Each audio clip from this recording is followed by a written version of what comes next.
بسم الله والحمد لله والصلاة والسلام على رسول الله وعلى آله وصحبه ومن والاه وبعد. As mentioned, Ikhwan, in this sitting we want to begin a brief introduction to the science and to a knowledge that is of importance, particularly for Ahl al-Hadith and with Ahl al-Hadith. In fact, it is only really Ahl al-Hadith that has any concern for it. And that is the knowledge, Ikhwan, of al-Rijal, the knowledge of the narrators of Hadith. Since it is Ahl al-Hadith alone who concern themselves with the asanid of the messenger of the ahadith of the Messenger of Allah Sallallahu Alaihi Wasallam, and with the asanid of that which is attributed to other than the Messenger of Allah Sallallahu Alaihi Wasallam, the chains of narration. And the chains of narration, Ikhwan, are built upon and revolve around men, revolve around narrators. And thus the science is considered the weaponry of Ahlul Hadith. The isnad, as the A'imma of Hadith used to mention, Salah al-Mu'min. The isnad is the weaponry of the mu'min. فَإِن لَمْ يَكُنْ لَهُ سِلَاحٌ فَبِأَيِّ شَيْءٍ يُقَاتِلُ. And if he doesn't have any weaponry, then with what thing will he fight? So the isnad, Ikhwan, is a difference between, and one of the beautiful characteristics of the deen of Allah Azza wa Jal. And it is that which distinguishes between our deen and the adyan that have come previously. As some of the scholars of hadith, the past, they used to say that the people of the book, they have nothing but mursalat and munqati'at and mu'adalat. They have nothing but chains of narration that are disconnected, either disconnected in two places, disconnected at its beginning, at its end. Any chains of narration that are not connected and are not established, and thus there are numerous narrations, but they are dubious in terms of their ability to affirm that that actually took place, or that was actually what was said by Isa ibn Maryam or whoever else. So the chain of narration, brothers and sisters, it is of major importance. And for those of you who have been following with Sahih Muslim, you see the beauty of this science. And the more one becomes acquainted with it, the more one grows in love for it. And it is from the sciences, as we mentioned, Ikhwan, that are considered from the wajibat al-kifa'iyah, that is, they are from, it is from, or the knowledge of this, of the chains of narration is from the compulsory affairs that are kifa'i, yani, that is, some of the ummah must know it. Particularly, Ikhwan, the tulab ilm, the student of knowledge, his ability to analyze and to discern between a hadith that is sahih and a hadith that is da'if is, of course, Ikhwan, what will develop him as a true, strong talib ilm that will go on to become an alim, insha'Allah. Since the a'imma, Ikhwan, of Ahl Sunnah have always been ulama of hadith, historically. Those who made a real mark in this ummah. Those who يشار إليهم بالبنان, those who the people point towards and indicate, those who their statements are returned back to in fatawa and in tafsir. And other than that, there were scholars of hadith, Ikhwan, scholars who had in particular this particular knowledge. Since the deen, or the knowledge of the deen of Allah Azza wa Jal, is mirath, it is inheritance, and this is what we must constantly remember. The knowledge of the deen of Allah Azza wa Jal is inheritance. And that inheritance, Ikhwan, the only way that we can have a connection with it is by way of this science, by way of the science of those who conveyed it, and how it was conveyed and how it was brought. And so this science then is one of the most important sciences for the tulab ilm to have an understanding of. And of course, Ikhwan, what the science complements is the study of mustalah al-hadith and the science of hadith, or in fact the other way around. The science of hadith complements Ilm ul-Rijaal, since the mutun and their chains of narration, yani the text and their chains of narrations, are the focus of the study of Ilm al-Mustalah. And so the chain of narration itself and the texts that are present and connected to those chains of narration is what the science of Mustalah looks into. Now, Mustalah al-Hadith for the one who studies it, it is a must that he looks into and queries the chains of narration, studies them, looks at examples that he compares between them, and he increases in the knowledge of the varying examples that those sciences and those branches of the science of hadith apply to. And it is that then, and for that reason, these two sciences go hand in hand.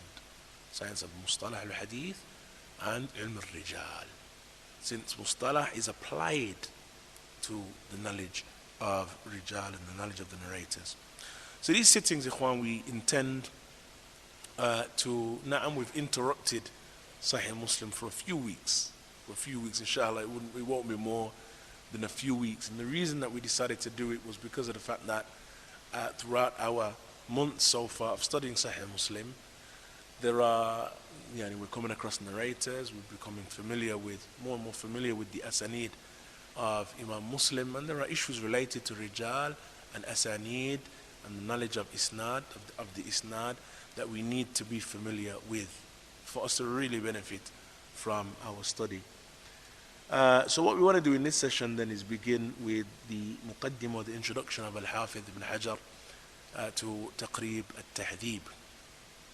Hafidh ibn Hajar, Ikhwan, has authored a number of books in Hadith and in Rijal, and he serviced many of the books of Rijal. From the books of Rijal that he serviced is the book of Al-Imam al-Dhahabi, Mizan al-I'tidal. Mizan al-I'tidal, Al-Imam al-Dhahabi authored in order to gather the narrators who there has been something from a difference of opinion among the scholars concerning. That some of the scholars spoke well of them, some of them disparaged them, or some made statements that are or that require study and research.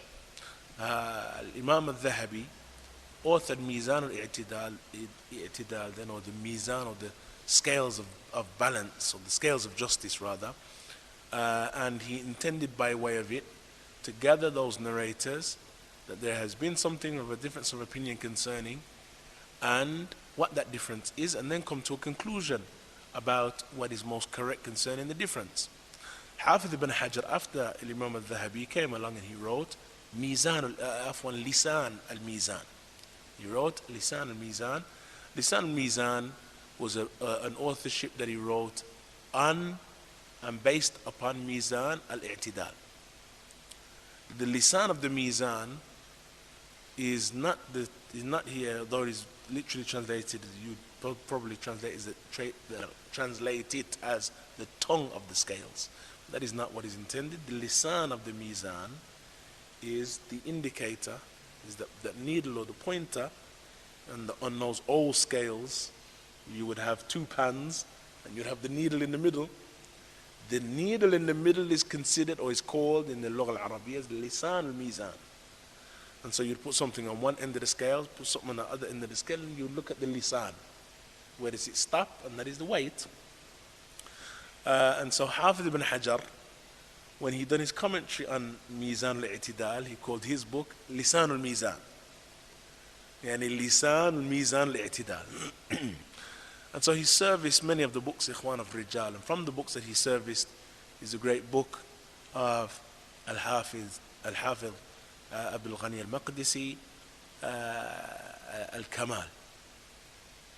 Al-Kamal of Hafiz Abdul Ghani al-Maqdisi, Al-Kamal fi Rijal.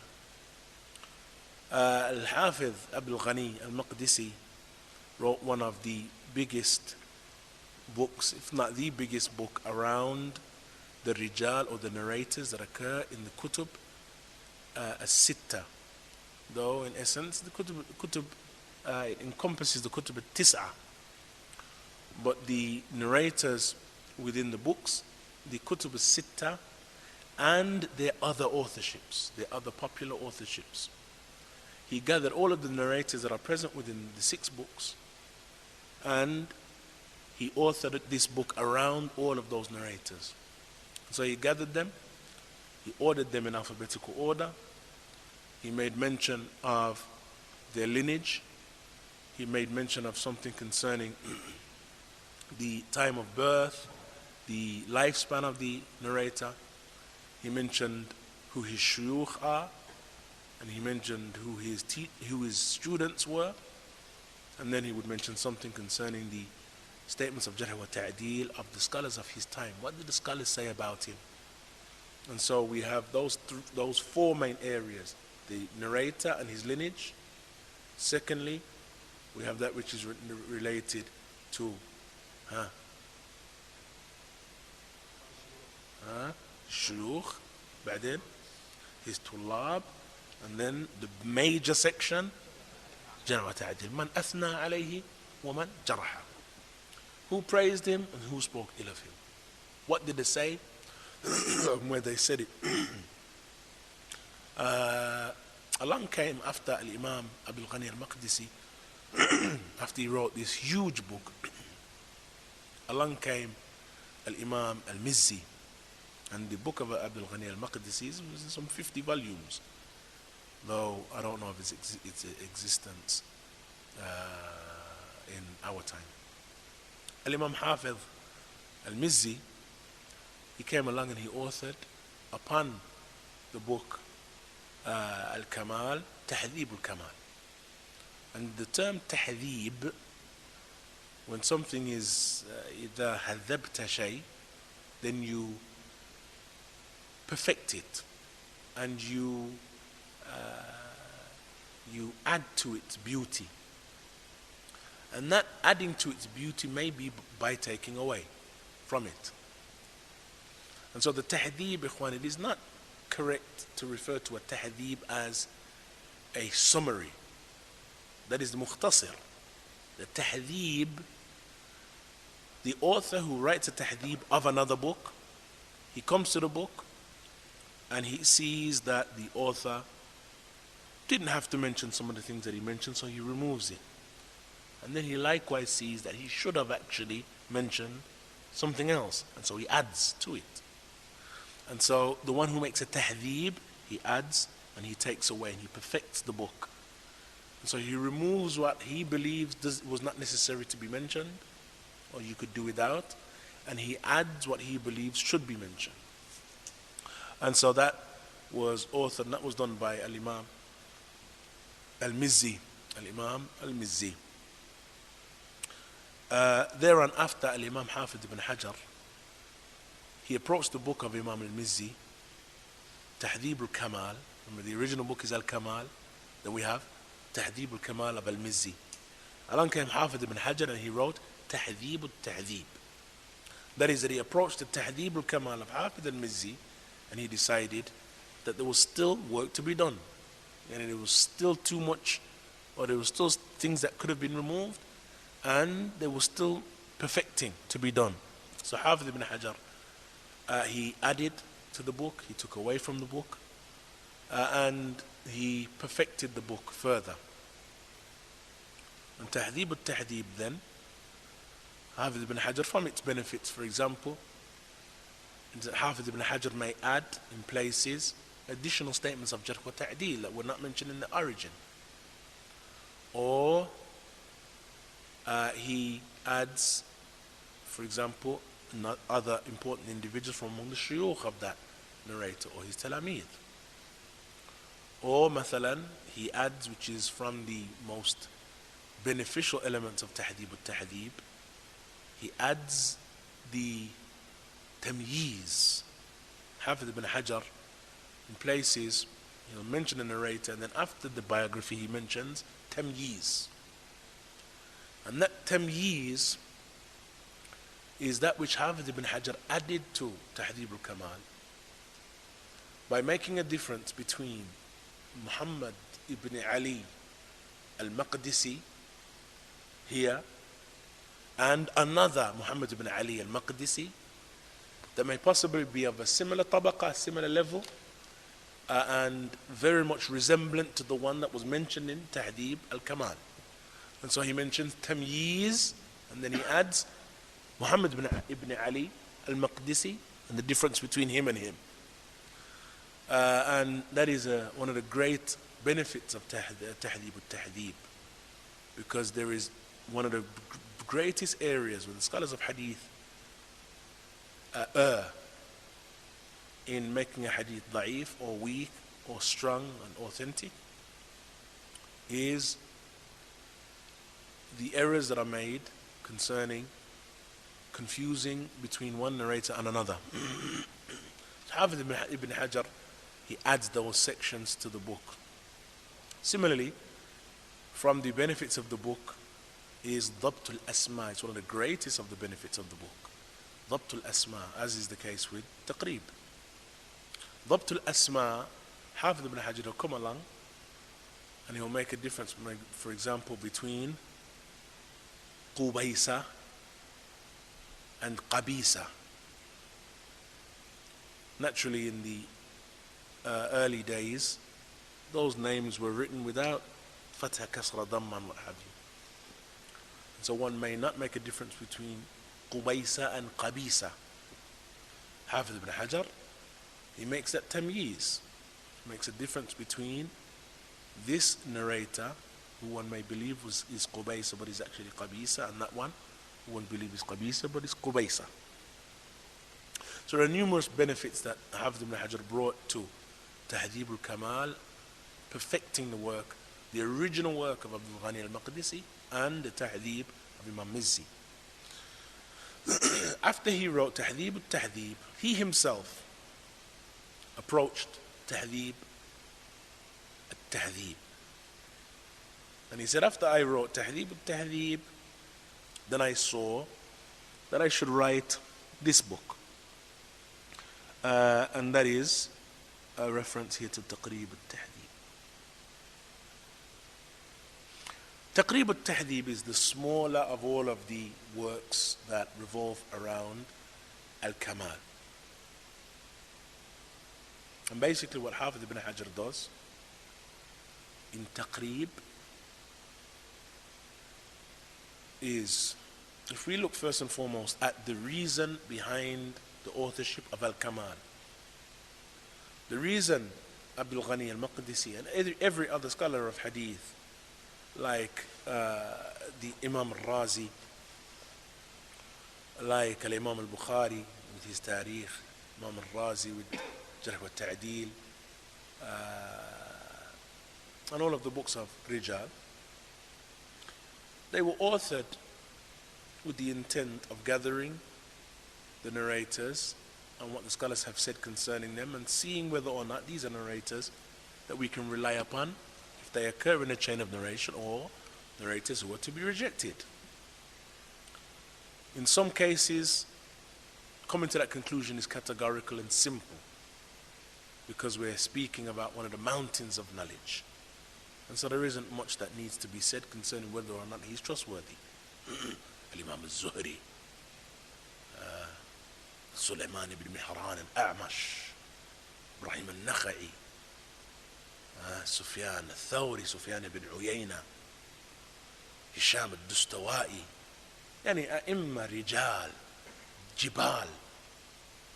No doubt concerning whether or not they are trustworthy. And then we have other individuals, ikhwan, that there is, again, it is categorical that they are da'if. And there isn't any issue with them. Atiyah al-Awfi, Jabir al-Ju'fi, the likes of Muhammad ibn Sa'id al-Masloob, Muhammad al-Qudus al-Shami, the likes of Yazid ibn Abi Ziyad, the likes of Layth ibn Abi Sulaym, even though Layth ibn Abi Sulaym mukhtalit, the likes,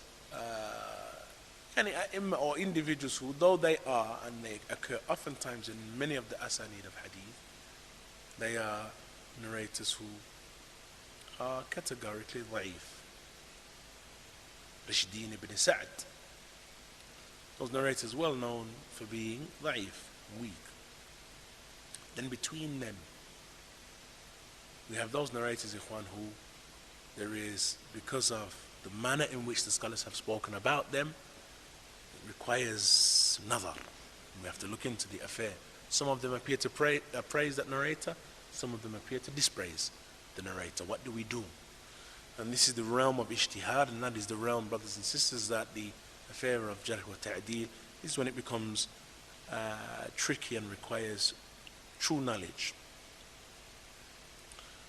So when Al-Imam Abdul Ghani al-Maqdisi or Imam al-Mizzi or Hafid in Tahdhib, they mention a narrator and gather the statements of the scholars concerning them, either that alim is from the great mountains of knowledge that there is no issue concerning, or he is from those individuals who are well-known weak narrators, or he's from the third category, and that may be tricky for a person to discern and decide how to judge and how to conclude after looking at the statements that have been said about him.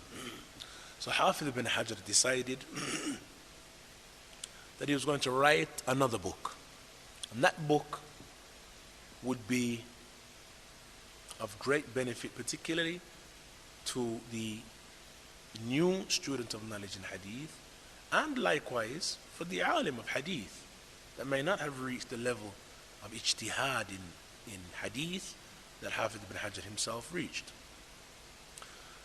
And so, rather than presenting the statements of jarh wa ta'deel, rather than discussing the various differences of opinion concerning when he was born, when he died, Hafidh ibn Hajar simplifies the affair in taqrib. And he himself makes ijtihad. And the narrator looks at the statements and then comes to usually a one-word or a one-line conclusion. And that conclusion is what the student of hadith may take, knowing that it's come from this great alim and this great mujtahid in the knowledge of hadith and isnad, al-Rijaal and jarh wa ta'deel, and that he has helped us by coming to this conclusion. Secondly, that he similarly gives the narrator a tabaqa. That is, that he gives him, by giving him or applying to him a number, he gives him a number that correlates to a level from the levels of narrator, which would indicate where or what, about what time he was or he lived, and who it is more than likely that he's taken from. And so he makes it easy to detect, for example, inqita' in a sanad, a break in a chain. Just by looking at this, the number of that narrator and the number of this narrator, we can see it is probably unlikely that those two narrators met. And so we have then, after all of those statements are gathered and they are looked at, Hafidh ibn Hajar gives us a one-line conclusion. In terms of his trustworthiness, then that is the word that is applied to him. And in terms of his tabaqa or his class and his rank, then this is the number that is given to him. And so we have a one-line or a one-word statement that defines where he is as a memorizer of hadith and as an alim of hadith, and we have a number that determines where he is in terms of the level or his rank and the likelihood of those narrators meeting. So that is what we want to look at, or at least begin looking at in this session. Those two systems that were developed by Hafidh ibn Hajar. Of course, ikhwan, the alim of hadith would not rely completely upon taqrib and not return back to any of the statements of the scholars of jarh wa ta'deel of the past.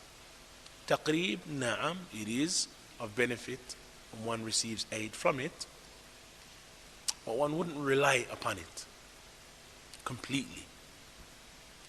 Just as if a person were and wished to come to the come to the bottom of the meaning of one of the Arabic words, a rare Arabic word, you wouldn't return back to one small student dictionary and suffice with a one-word definition. And you would return as best as possible back to the larger dictionaries, the older dictionaries, يعني Lisan al-Arab. You would return back to those bigger dictionaries and look at, similarly, the books of Gharaib, the Gharib of Imam al-Harawi, Gharib al-Hadith of Imam ibn Athir, al-Nihaya. You look at those other books and try and get as rich as possible understanding of the meaning of that word, even though that one dictionary may give you a one-word definition that you could suffice with, but you wouldn't be happy with it if you were a bona fide alim anyway. Similarly, ikhwan, when it comes to rijal, and when it comes to determination upon a narrator, likewise, there are some narrators, though there are others that we don't have to worry about. Mathalan, if Hafid ibn Hajar, he says hujjah,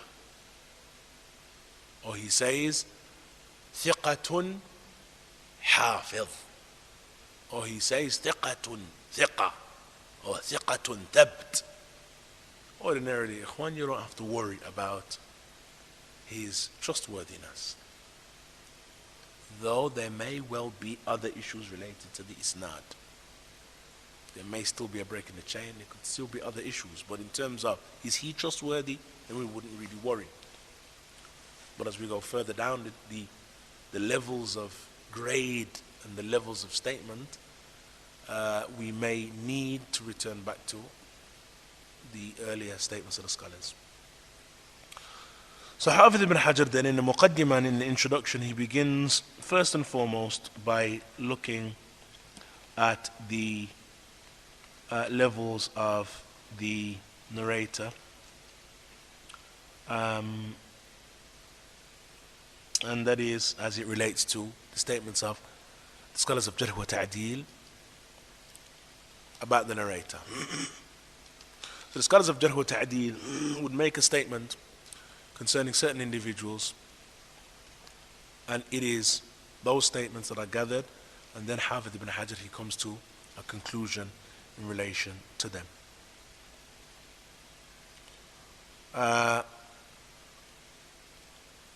As far as Jarh wa Ta'deel is concerned, then we have 12 maratib, or 12 levels, if you like. And as far as the tabaqat are concerned, or the ranks of those narrators, similarly there are 12 ranks. And so we'll start then with the maratib and the levels of the narrators as it relates to Jarh wa Ta'deel. The first of them,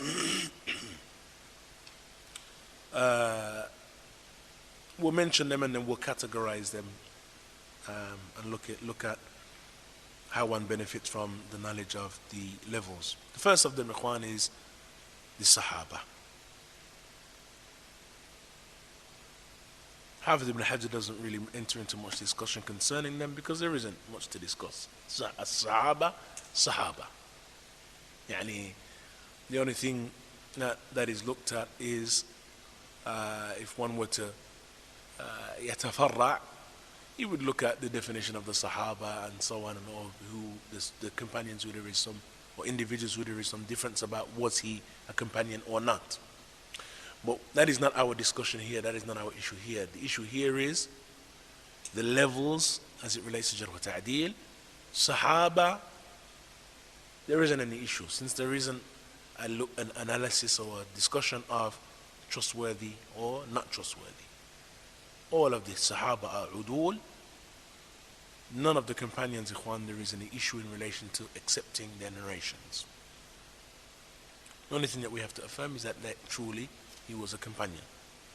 So that's the first level. The second level is, he mentions الثانية من أكد مدحه إما بأفعل كأوثق الناس أو بتقرير صفة اللفظ تقرير الصفة لفظا كثقة الثقة أو معنى ثقة حافظ. So he mentions the second then is the one who I may emphasize his praise by using the verbal form أفعل, which means the superlative now, that he is the greatest of whatever characteristic is being mentioned. يعني أوثق الناس. And he's not just ثقة, he is the most ثقة, أوثق الناس. So he said, I may mention that concerning him. أوثق الناس. Or I may repeat the statement of ta'deel. That is, ثقة ثقة. يعني emphasis. ثقة ثقة.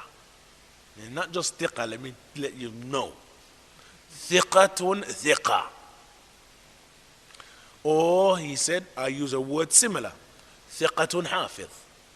But anytime there is a double barrel ta'deel, then it is from the greatest of the levels of ta'deel.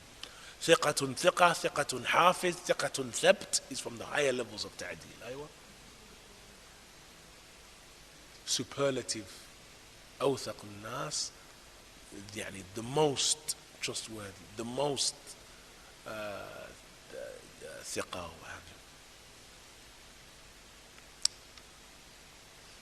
So the second level after the companions are those who have this characteristic. Either he uses أفعل, يعني أفعل التفضيل, أوثق الناس, or he will repeat the statement of trustworthiness. ثقة ثقة, ثقة ثبت, ثقة فقيه, ثقة حافظ.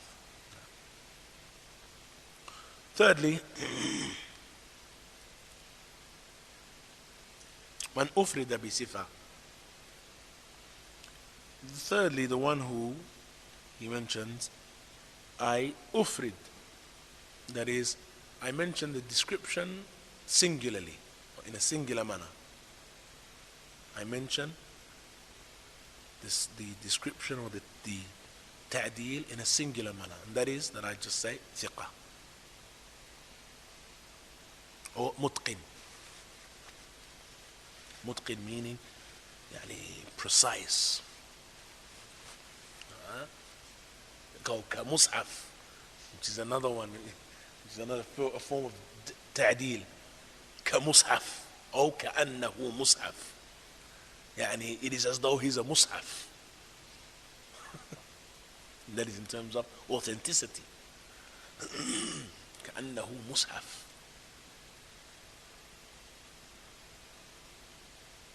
Or ثبت. So he may not mention ثقة, but he may say ثبت. Or عدل. All of those singular forms of praise or statements of praise are from the third category. What should be known, Ikhwan, is that when he speaks when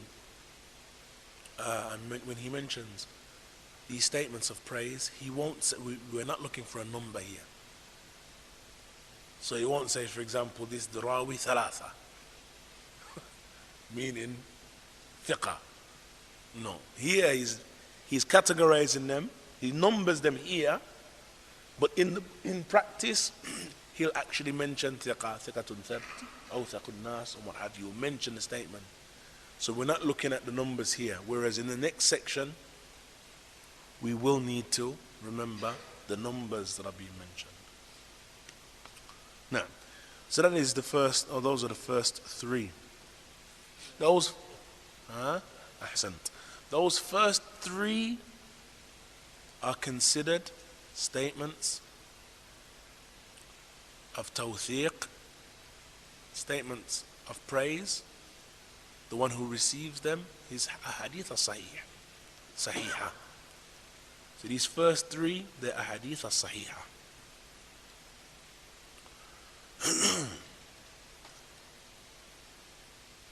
Then he mentions الرابعة. من قصر عن درجة الثالثة قليلا. وإليه الإشارة بصدوق أو لا بأس به أو ليس به بأس. He said the third are those who have fallen from the third category slightly. So they're not Sahaba, of course. They're not of the second أوثق الناس حجة ثقة حجة ثقة ثبت. They're not the third ثقة حجة متقن. But they've fallen from the third slightly. They're on a lesser level.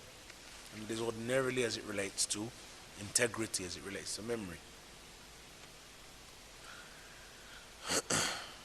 He mentioned وإليه الإشارة بصدوق.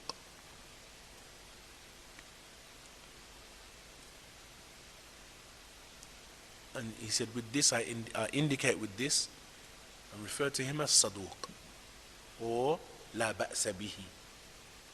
لا بأس به or ليس به بأس, meaning he's okay.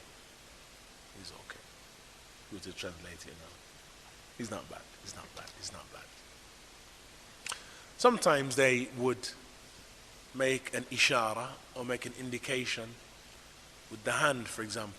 Imam Ahmad would be asked about an individual and he would give him a thumbs up. Ta'deel. Or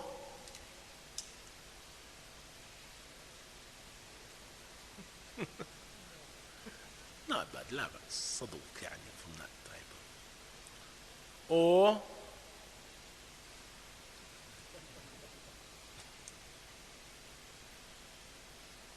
which is what's that?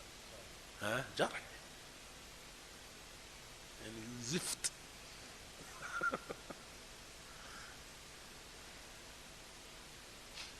Now, this fourth category then, the ahadith of such an individual is Hasan. صدوق لا بأس به ليس به بأس.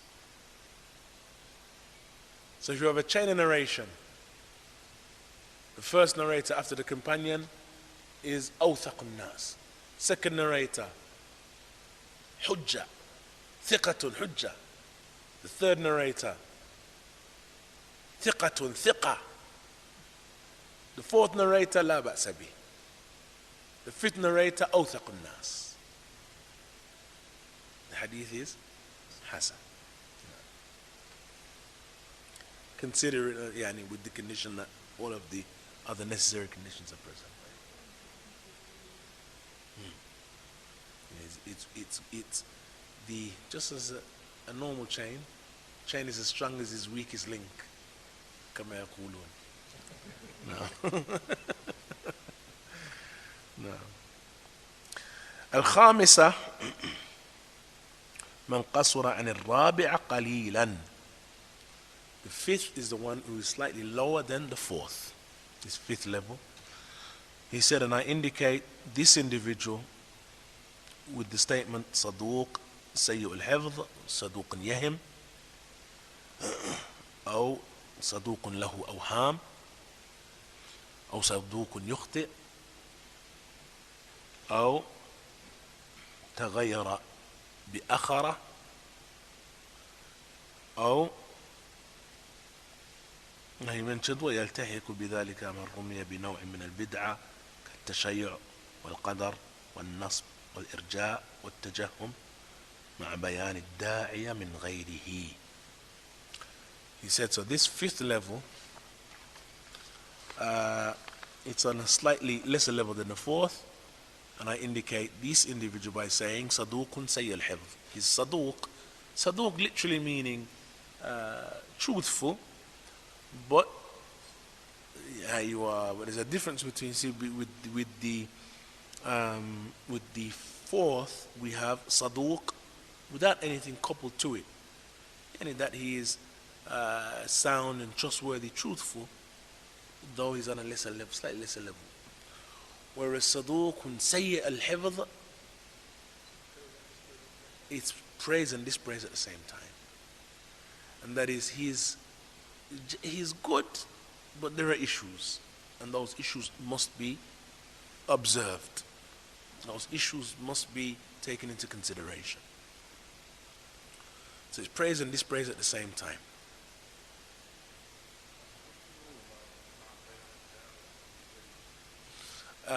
When he mentions here, if I reach that point there, after he mentioned Saduq Sayyid Hib, Saduqun Yahim, yani Saduq, but he makes mistakes, Saduqun Lahu Awham, Saduq, yani he makes his conjectures sometimes,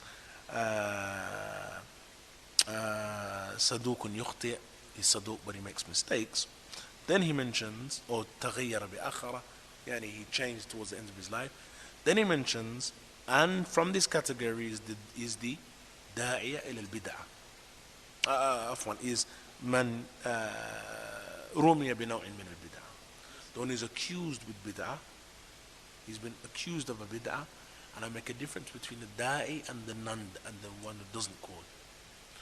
Because the majority, even though there is some discussion around the mubtadi' and which mubtadi' does one accept his hadith and reject.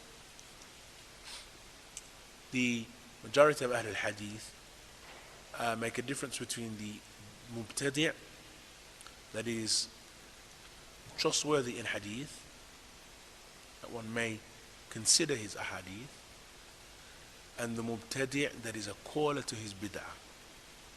They would reject the ahadith of the caller.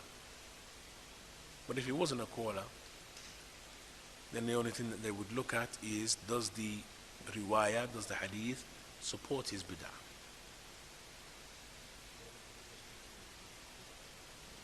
Ahsant. Similarly, they would make a difference between the bid'ah al-mukaffira and the bid'ah غير mukaffira. It is غير mukaffira, no doubt.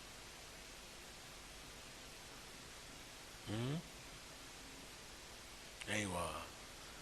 أي رمي بالتشيع. Of course, the التشيع إخوان جعفر بن سليمان مثلا. The term رمي بالتشيع differs from rawi to rawi. And the tashayyu itself, as we've discussed on previous occasions, is the early tashayyu. The early Shia had, their bid'ah was nowhere near the bid'ah than the extent that it's reached now. They would give preference to Ali over Uthman in terms of fadl. We said there's a difference between the mas'ala of fadl and the mas'ala of khilafah. Shaykh Islam Taymiyyah mentions that the one who gives virtue to Ali over Uthman in terms of khilafah is a dhal. But as it relates to fadl and virtue, then there was some difference that occurred with some of the people, though what is most correct is that is incorrect, and that Uthman is more virtuous than Ali radiallahu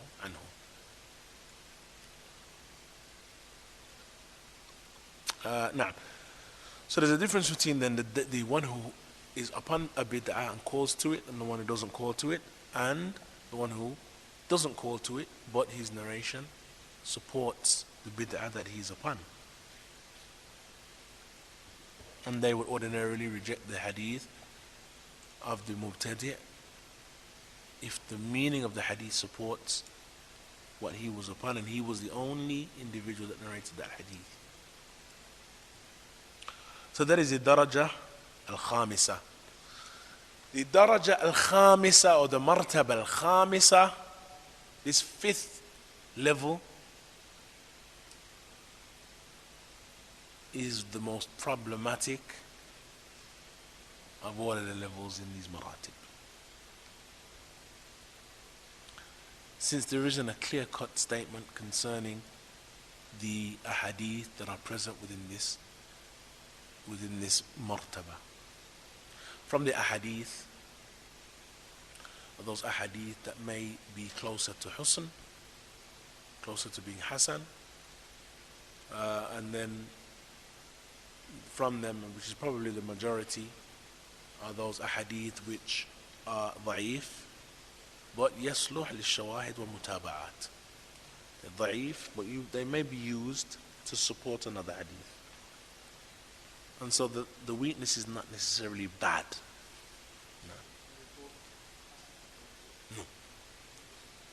No. The fourth one is Hasan, but with the fifth, then it is in essence the beginning of the darajat of da'f. It is the beginning of the levels of weakness. But within this fifth region, or this fifth realm, you may have a hadith who has somebody from the Khamisa within it, but the hadith is Hasan. And that is by returning back to the isnad, looking at the circumstances of the chain of narration, looking at the various factors. Scholars of hadith may conclude that even though he's from the Khamisa, there are factors that indicate that he is closer to being relied upon and trustworthy than being weak. And so there is a lot of ijtihad that revolves in this fifth realm. And a lot of the time when there is difference of opinion among the scholars concerning whether hadith is sahih or da'if, because of the presence of a narrator, it is because of the fact that he's from this realm. Ahsan. So he may be trustworthy with one, or trustworthy with the people of a region. Yani مثلا, or the opposite, like Musa ibn Uqba, who, if he narrates from the people of Makkah, then he is trustworthy.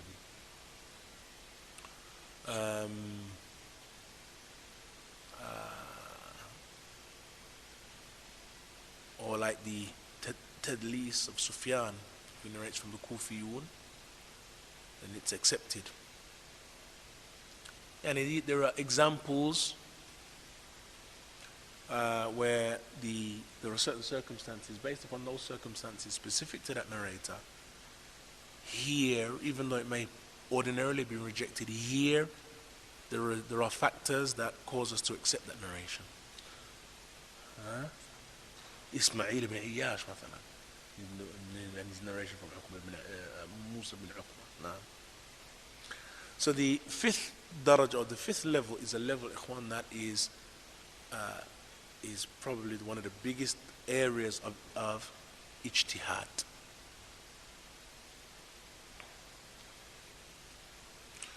From the sixth martaba onwards, dhaif. Well, there are some specific wordings, and those that he mentions here are يعني صدوق سيء الحفظ, صدوق له أوهام, صدوق يخطئ,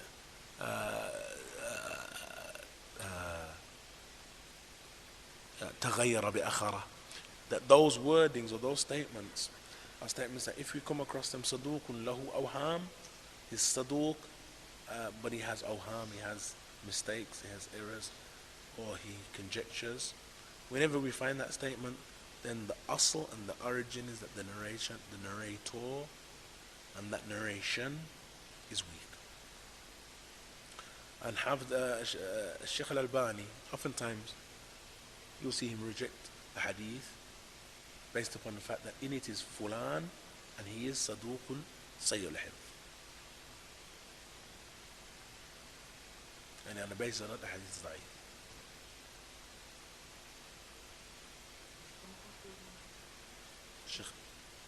No, صدوق, نعم. And even صدوق له أوهام. But as we mentioned, this is where the ijtihad of Ahl al-Hadith comes in.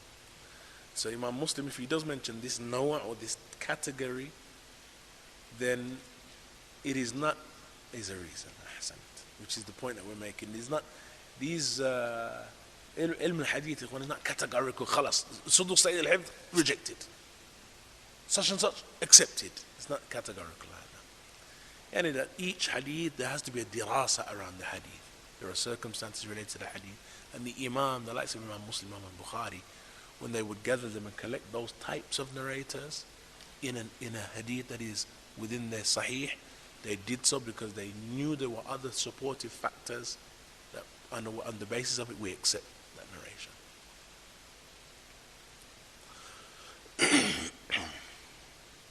But just remember that the Khamisa, the fifth level, it's a region of ijtihad. It's an area of ijtihad. So let's remember the statements that are connected to that level. صدوق سيء الحفظ، صدوق له أوهام، صدوق يخطئ، صدوق أو تغير بأخره, which is used for the mukhtalit. All those terms are terminologies which, if we have a narrator in a chain that is given that terminology and that description, then the hadith requires bahth, requires some research. The origin is rejection. If he's in the khamisa, the origin is rejection. But again, one wouldn't satisfy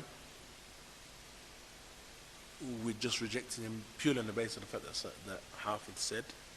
No, it requires dirasa. Requires dirasa. And we were taught, Sheikh Abdul Aziz would when we studied Jarh Ta'deel, that the asl and the true bahith, the true researcher, would return back to the sources of the statements of Jarh Ta'deel in regards to the mas'ala. So, مثلا, if he came across an individual, صدوق له أوهام,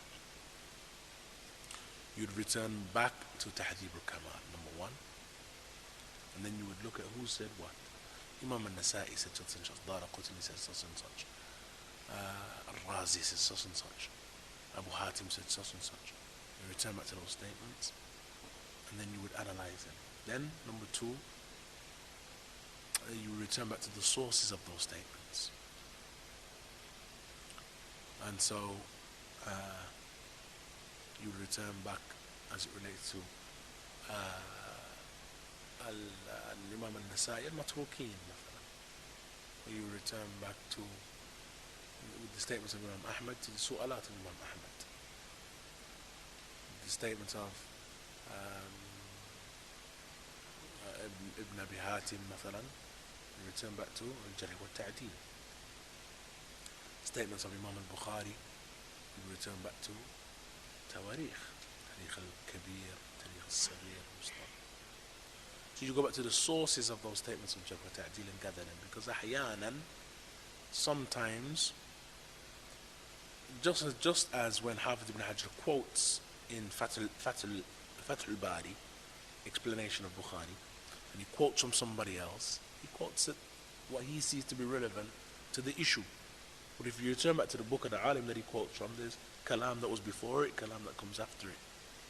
Sometimes in Jarh wa Ta'deel, sometimes you'll find that same affair manifest, that there will be kalam before, kalam afterwards, and you'll see that the statement actually was longer than the quote that was mentioned by Al-Hafidh al-Mizzi or Al-Hafidh Abdul Ghani. Now, so anyway, the sixth, as we mentioned, the sixth level and that which is after, all of them are levels of da'if. So we mentioned them. The sixth, من ليس له من الحديث إلا قليل ولم يثبت فيه ما يترك حديثه من أجله وإليه الإشارة بلفظ مقبول حيث يتابع وإلا فلين الحديث. The sixth is the one who he doesn't have many hadith, though there isn't necessarily established, it isn't necessarily established that we have concerning him or upon him that which will cause us to outright reject his hadith. But the mushkila is he doesn't have much hadith.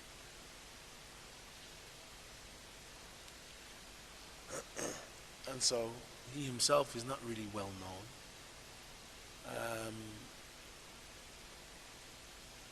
And so he falls within this realm. Al-Hadith, in order to establish that the Rawi is thiqa, the scholars of Hadith make muqarana of his riwayat. That is, that they compare his riwayat with the riwayat of other a'imma of Hadith. Is a man only has a few narrations. We don't really know much about him. Okay, we don't necessarily have a clear-cut jarh, or we don't know anything about him. We're not able to compare his narrations with narrations of anybody else. Then it's not possible for us to give him those great titles. We don't have enough to come to that conclusion.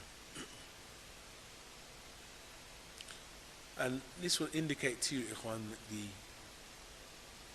importance of observing someone for years. And this was the method and the manner of Ahl al-Hadith in Qadim al-Zaman. And it's not a new manhaj. It's affair of somebody new coming along, he sounds good, so khalas. Salafi, and we take everything from him and we subscribe to his YouTube channel.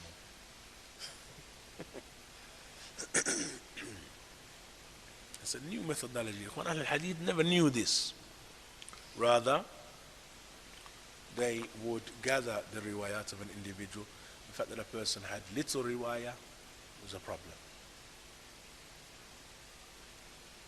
Of course, other than the companions, ridwanullahi alayhim,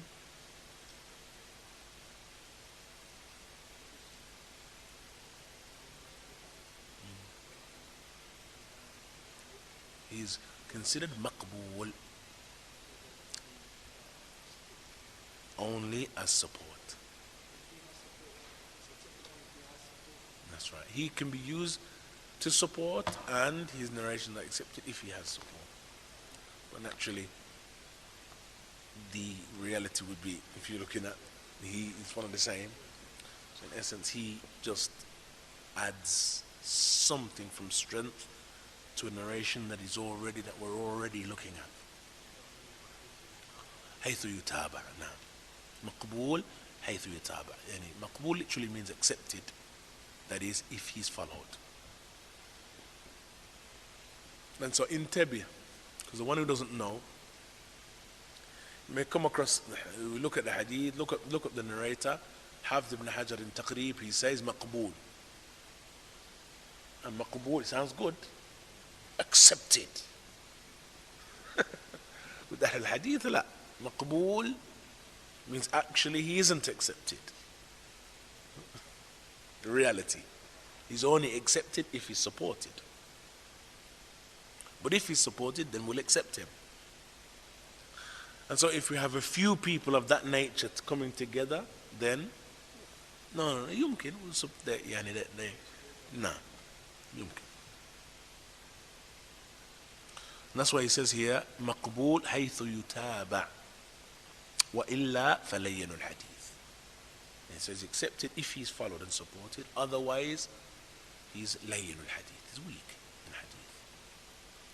So in Tabi Ikhwan, if you come across maqbool from Hafidh, it doesn't mean that his narration or his ahadith are accepted if he's the only one that is present within the chain. Then he mentions the sabi'ah, the seventh level. من روى عنه أكثر من واحد ولم يوثق وإليه الإشارة بلفظ مستور أو مجهول الحال. The seventh is the one who more than one person has narrated from him, but no one has given him ta'deel. And so it is one or two narrators, possibly more, but no one has given him ta'deel. And so, number one, his narrations aren't plentiful. There are one or two narrators who narrate from him. But no one has given him ta'deel. Nobody.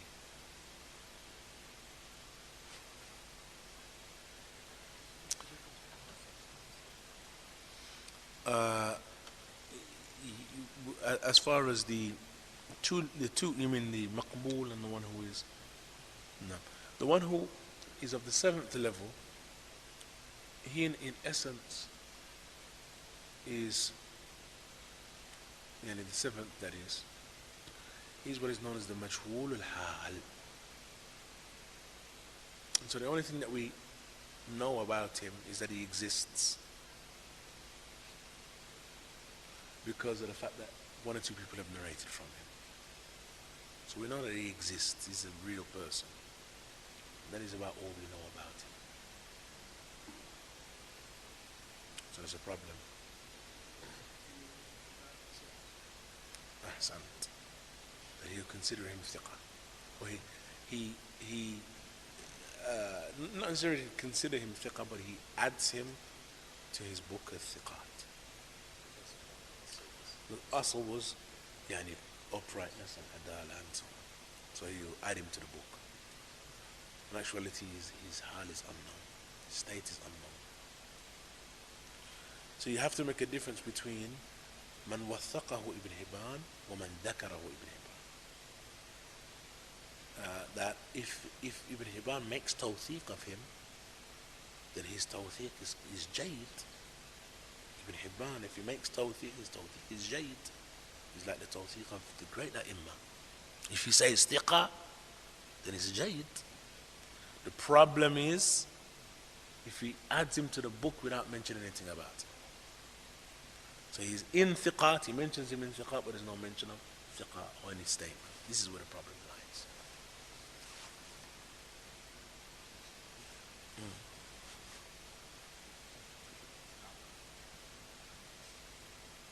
Mutasahil. The mutlaqan, no. No. It is mentioned, and you'll come across it in many books, that he is mutasahil in tawthiq. Actually, Ibn Hibban isn't mutasahil in tawthiq.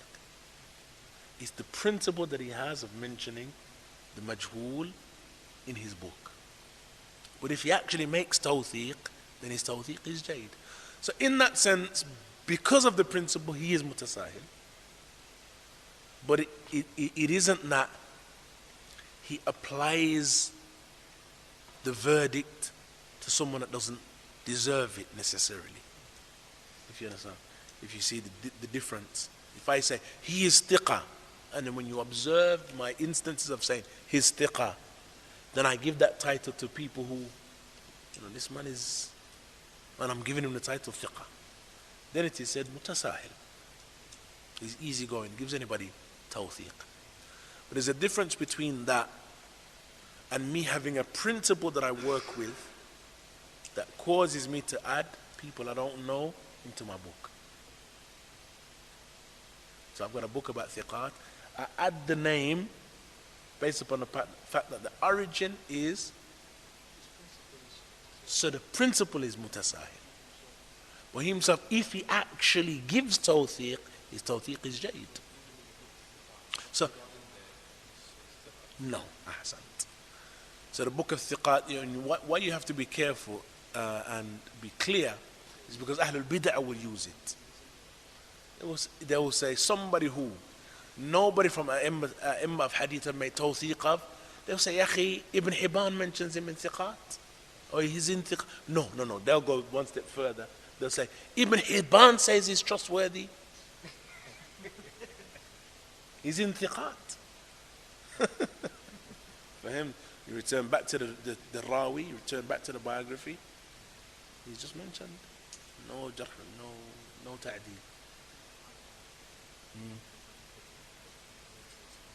And remain silent. Aboo Hakeem Bilaal in Tariq, sometimes they mention him, remain silent. Though they don't have the principle of Ibn Hibban. But they do what he did. That is that sometimes they mention the narrator, they mention him, don't mention anything about him. Now the difference is, Imam al-Bukhari's book is Tariq. He didn't call his book Thiqat. Tariq is just history. So he gathers narrators. So he hasn't made a condition that everybody here is Thiqa. While Ibn Hibban, did.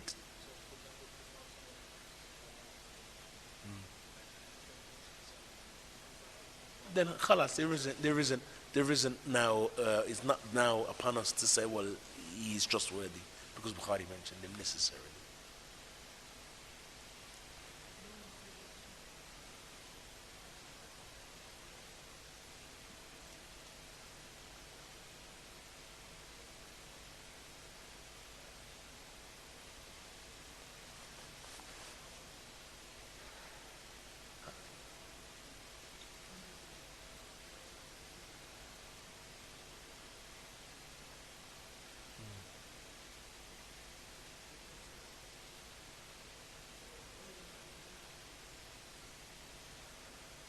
No, not Imams, Ibn Hibban, bas. They just mention them, but they don't make any jarh ta'dil. So they mention the name, like Bukhari. They mention the name, but he won't mention anything about him. So his name is mentioned, but it's not mentioned so that you should narrate from him necessarily. Sorry. Ibn Hibban. Because Ibn Hibban's book was called Al-Thiqat. So he authored the book collecting the idea and the intent behind the book is to collect narrators who are thiqat. Narrators who are thiqat. So that differs from a man who writes a book and calls it the history of the narrators or the lives of the narrators or a name like that. I haven't authored that book to collect trustworthy narrators. But if I wrote a book saying that this is a book of trustworthy narrators, and then I put someone who's unknown in it, based upon a principle that I'm working with, that anybody who's Muslim is trustworthy, which is what Ibn Hibban was working with.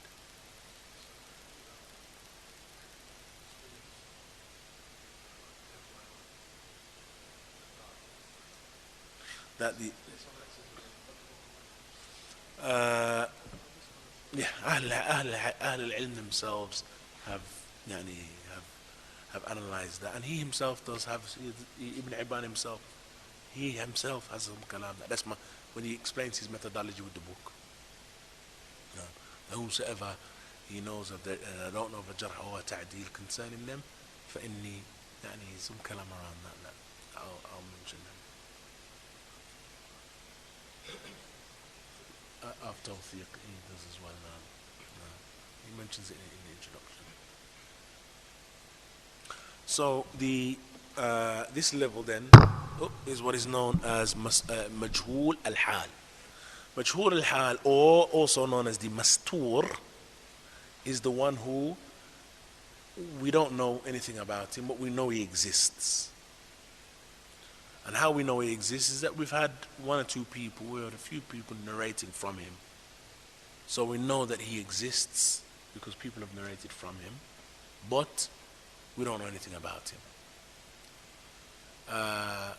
There is an issue that some of Ahl al-Ilm mentioned though, that if some of the great A'imma narrate from that individual, we have somebody who's like this, and Imam Malik narrates from him, Zuhri narrates from him, and then these were well-known mashhur A'imma, then they have a slightly different position in regards to those individuals, and that is that they will accept the narration from that individual. That if this Imam narrated from him, he narrated from him for a reason. And so he would not have narrated from him except that he was mashhur and well known with them and with him. In any case, the mashhur al-hal, we don't accept his narration. His narration is weak and his hadith is da'if until we're acquainted with his hal, until we're acquainted with his state. When we come across a knowledge of his state, then we're able to determine where he is.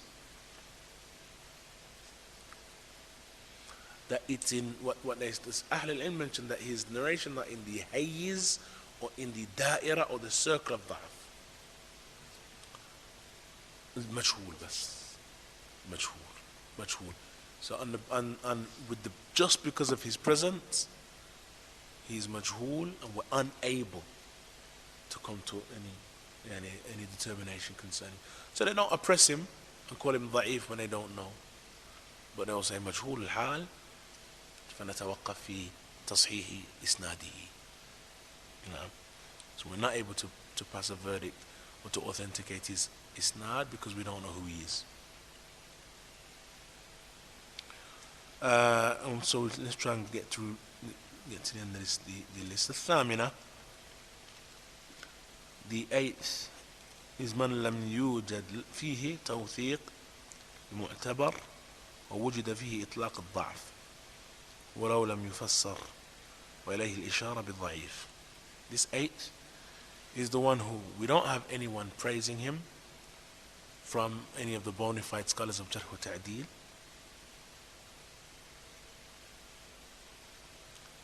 Uh, but we do have a reference to da'f, to weakness.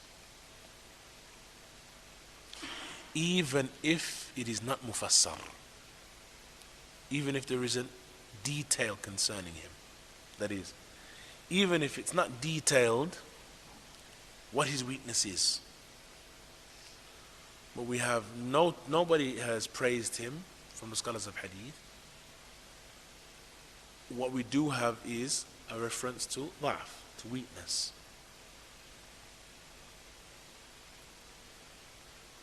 He said, in this individual we have the ishara, or we have an indication with the statement da'if. And so that individual then is someone who there's no tawthiq, no one praises him. But what we do have is people speaking ill of him, even if there isn't any detail. So somebody says, Matalan is no good. Kharban. Da'if. That individual, ikhwan, is a hadith that is not said, as we see these qawa'id al-mubtada'a in our time. Yakhi, take the good and leave the bad. Oh, yakhi, he speaks his speech. I mean, if you listen to him, ikhwan, this was never a qa'idah with Ahl al-Ilm. You know, if you listen to him, he sounds good. You listen to him, you know, his lectures are. And this foolishness, ikhwan, was never known by Ahl al-Hadith. Look at, we're studying now the maratib of Jarh wa Ta'deel. Maratib. The one who nobody really knows, other than the fact that he's narrated here and there, is Majhul al-Hal. Da'if, which means you don't accept anything from him.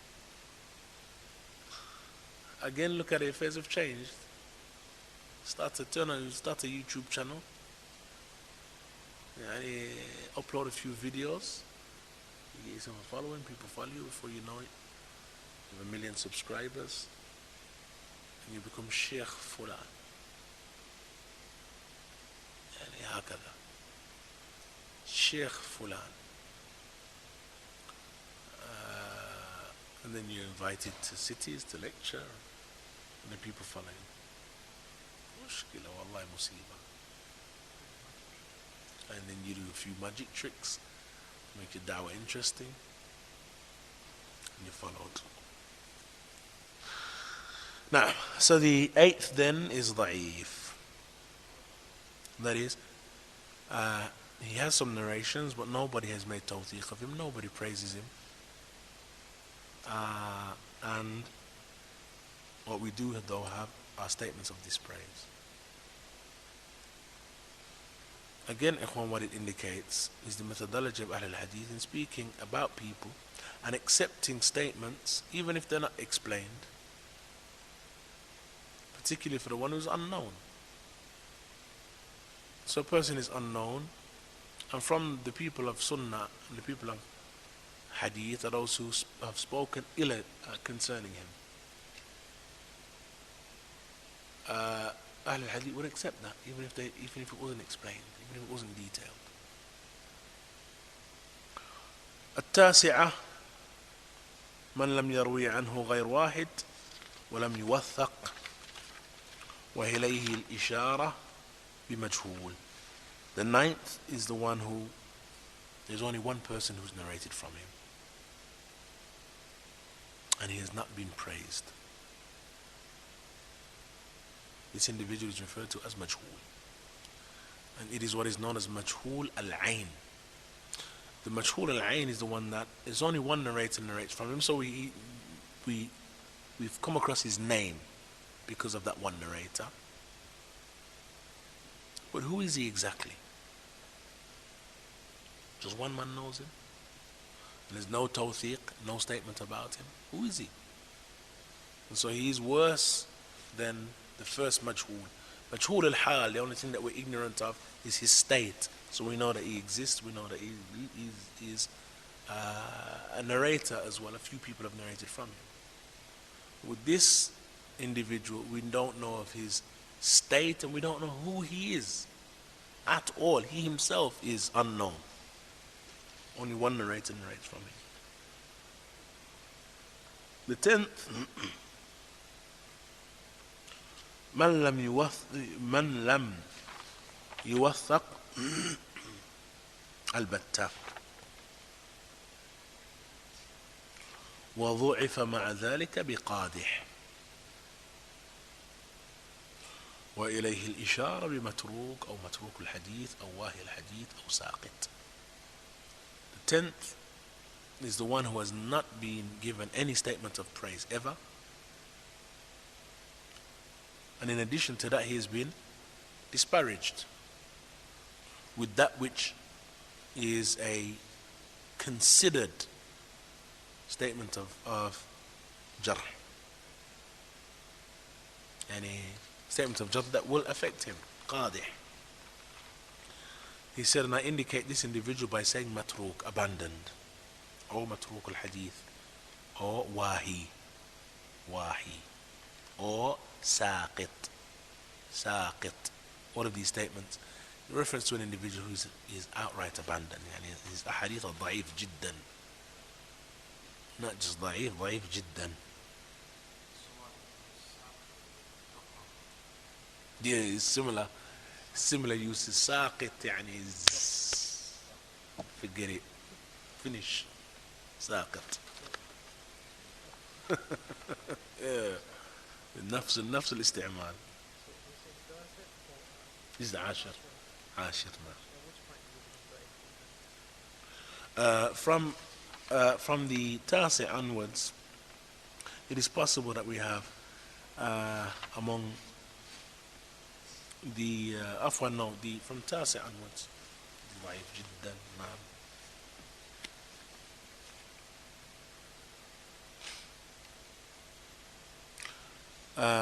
هادية عشرة من اتهم بالكذب, the one who has been accused of kadhib, of lying.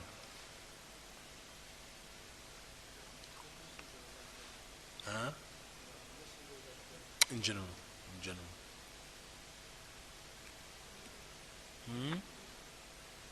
That's 11 now. Al-ittiham bil-kadhib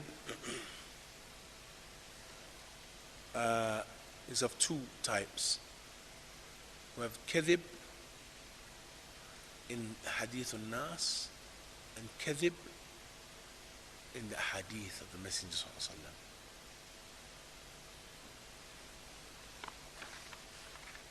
wasallam. The one who has been accused of kadhib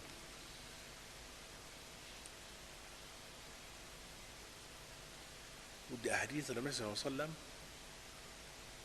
and his ahadith are considered mawdu', fabricated.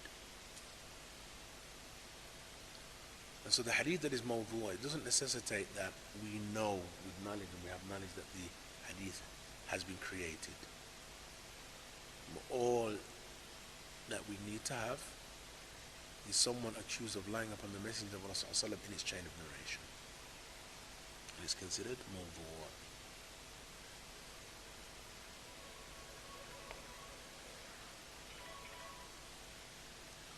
And so we have here 11, the one who is accused of kadhib.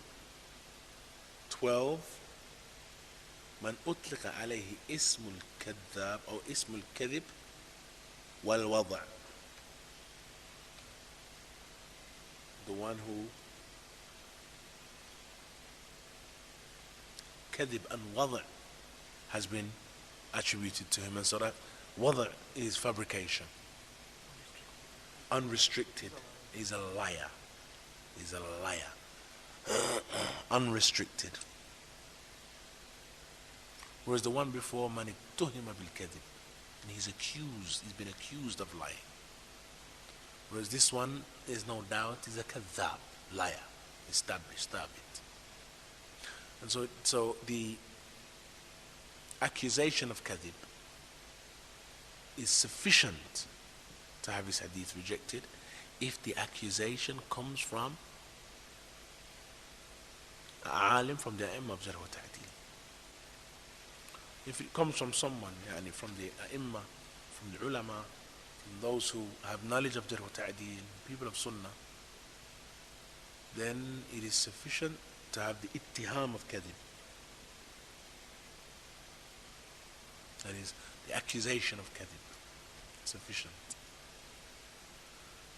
And naturally that is because of the fact that Ahl al-Hadith, their speech concerning individuals is based upon taqwa. And they wouldn't accuse a man of being a kadhab, except that they have sufficient factors to come to that conclusion. So those 12 levels are the 12 levels of the ruwat. Yani that is the 12 levels of the statements of Jarh wa Ta'deel and the levels in terms of trustworthiness and what have you.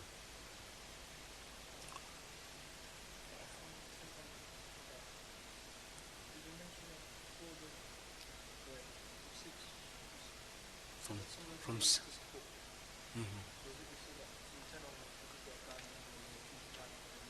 yeah. No, they're not used. Can't be used. That's right.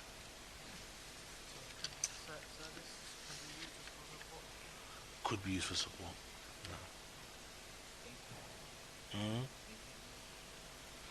No. Would you with the affair of taqwiyah al-hadith revolves around what's known as ضعف اليسير, يعني slight weakness. If it is شديد الضعف, then the hadith that is شديد الضعف, that is strong in terms of weakness, can't be used for taqwiyah. So it must be يعني mildly weak, lightly weak, mildly weak. لا يستشهد به ولا يتقوى.